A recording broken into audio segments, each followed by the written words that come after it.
നിങ്ങൾ ഒന്നും പ്രതീക്ഷിക്കാതെ വന്നാൽ നിങ്ങൾക്ക് സിനിമ ഇഷ്ടപ്പെടുമെന്നാണ് മമ്മൂക്ക പറഞ്ഞത്. ഇത്തരം ഒരു ബ്ലാക്ക് ആൻഡ് സിനിമയിലേക്ക് മമ്മൂക്ക വീണ്ടും എത്താനുള്ള ഒരു സാഹചര്യം എന്തായിരുന്നു?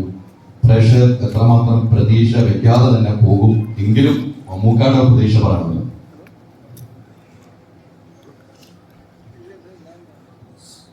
ഒന്നും പ്രതീക്ഷിക്കാതെ എന്ന് ഞാൻ പറഞ്ഞിട്ടില്ല.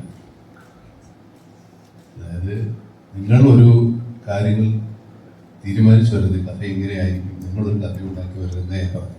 സിനിമയ്ക്കൊരു കഥയുണ്ട്, അത് നിങ്ങൾ സിനിമ കണ്ടറിയുന്നതാണ് എന്നേ പറഞ്ഞു. ഞങ്ങൾ അങ്ങനെയല്ല വിചാരിച്ച് ഇങ്ങനെയല്ല വിചാരിച്ച് എന്ന് പറയുന്നത് മാത്രമേ പറഞ്ഞു. എൻ്റെ ആവശ്യമില്ല ബോധ്യപ്പെടുത്തുക. ഒരിക്കലും അതൊരു ശൂന്യമായ മനസ്സുള്ള സിനിമയ്ക്ക് നമ്മളൊരു നമ്മൾ ഈ ട്രailer കാണുമ്പോഴും പോസ്റ്റർ കാണുമ്പോഴും ഒക്കെ നമ്മുടെ മനസ്സിലേക്ക്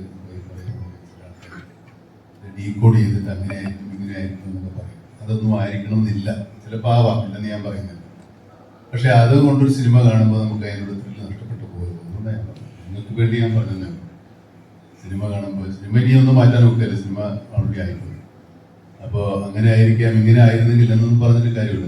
നമുക്ക് അങ്ങനെ ആഗ്രഹം തോന്നുന്നു മാത്രം. അതുകൊണ്ട് സിനിമ കാണാൻ വരുമ്പോൾ ഒരു തീരുമാനങ്ങളൊന്നും എടുക്കാതെ ഇതിപ്പോൾ ഒരു മലയാളത്തിൽ വാക്ക് എങ്ങനെ കിഴിക്ക് വേണ്ടി പിടിയിട്ടു അല്ല, നമ്മൾ സിനിമ കാണാൻ വരുമ്പോഴും ഒരു മുൻവിധിയോടുകൂടി വരും.